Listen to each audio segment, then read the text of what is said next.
Maqaan koo Barataa Gosaa Nageessoon jedhama. Kan inni dhaladhee guddadhee asuma godina Arsii Lixaa, aanaa Shaashamannee ganda Jangallaa waan darreettidha. Qormaata kutaa 12ffaa qormaata sadarkaa biyyaalessaatti kennamu 589 fiduudhaan akka biyyaatti sadarkaa lammaffaa irratti ni argama. Kan inni barachaa ture baagiraawundiin barnoota kiyyaa yoo irraa kaase kutaa tokkorraa eegalee hanga jahaatti mana barumsaa Huursaa Simboottan baradhe. Sana booda aanaan Shaashamannee haala nu mijeessuudhaan waajjira keessatti waajjirri barnoota aanaa Shaashamanneedha. Haala nu mijeessuun mana barumsa moodela Hansawweetti barattoota jajjaboo aanaa irraa walitti nu qabee nu qoree achitti nu barsiisaa ture. Haala nu mijeessee konkolaataa geejjiba nu danda'e. Sana booda qormaata naannoo kutaa 8ffaa qabxii bareeda waan galmeesse dorgomee mana barumsa bultii addaa Dodolaa jooyin godhe. Dodolatti immoo achittis barnoota koo cimee itti fufee qo'annaa koo jabeessee akkasuma barattoota sadarkaa keessan ture.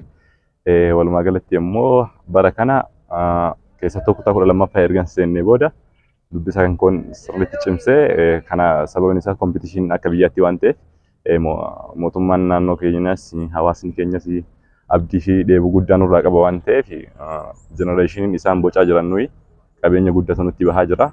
Saniifuu isa kana galmaan gahuuf dhamaatii guddaa dhamaane rabbiin galanni haa gahu. Xumuraa irratti ammoo galmaan geenye jirra boonsines irra amma immoo kun jalqaba kan keenya ganaa nu agartanii amma hawaasa keenya abdachiisne malee itti fufnaa yooma eegallee ganaadha jechuudha. Saayinsii uumamaan kan hin filadhee fi jalqaba irraa kaaseetti daa'imummaa irraa rispeektii doktoraa qabna ture. Yoo sanitti meedisin baradhaa yaadaan ture.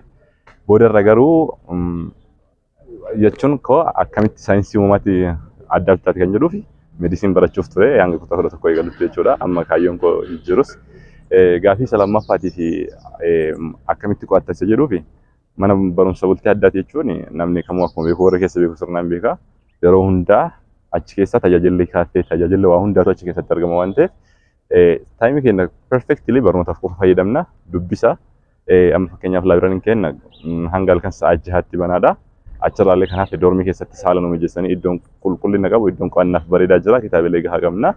Saniifuu tiimworkii ammoo sirnaan hojjannaa barattoota nama 2-3 hin taane wal faana gaafilee bara 1990 irraa kaasnee shaakalaa turre keessattuu appilikeeshinii Itiyoomeetiriksii fayyadamuudhaan barattoota kaawwaniifis warra ganaa dhufuuf almost bara 2008 kaasee hanga bara 2016 qormaata jiru guutuu waan qabuuf dhaloonni amma boodaas akka fayyadamuun namaa fi itti fayyadamnee qabxii kana galmeessuu danda'eera.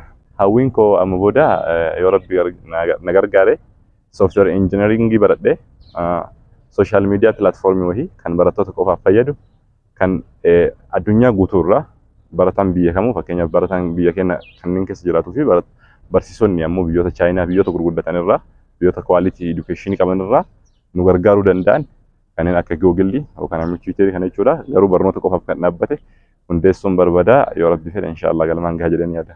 Dhaloota dhufuuf wanti namoo jiraate dhugaadha qabxii dhaanis nama murteessuu hin danda'amu garuu qabxii bareedaa fiduun dirqama barataa keenyaati. Warra bultii addaatiif kan hin dhaamu jabaasanii qabxii ammaan kana kennineef kana hojii manaatti akka hojii manaatti qabatanii fooyyessuuf hojjechuu qabu. Warroonni kuwwanis amma yoo ilaallu sirni barnoota keenya baay'ee barataan ittiin milkaa'an jiranii garaa nama nyaatu baay'ee ulfaataadha garuu hin danda'amu jedhanii amanuu osoo baatanii. Kana jechuun wanti hin danda'amne hin jiru. Osoo hojjetanii osoo jabaannee yoo of kenninee hojjenne ideoloojii keenya sirrii godhannee hin darbaa yookaan ammoo darbuu qofa osoo hin taane waan gaarii hojjedha. Gara fuuldurattis waan gaarii tunarraa eegama hawaasni koona eega addunyaa kanaaf waa wayii gumaacheen darba jedhanii hojjetan bakka guddaan gahu jedhee yaada amanaa. Saniifuu dhaloonni keenya kamiinuu barnoonni hanga ulfaatus of kennanii koomitimentii irraa eegala waan ta'eef wanti kamuu dirqama barsiisan jiraachuu hin qabu. Fakkeenyaaf yeroo baay'ee koomiyarsiisaa fadhiyeessu ulfaataadha beekamus garuu waan ulfaataa yoo hojjetan waan guddatti bahan waan ta'eef jabaatanii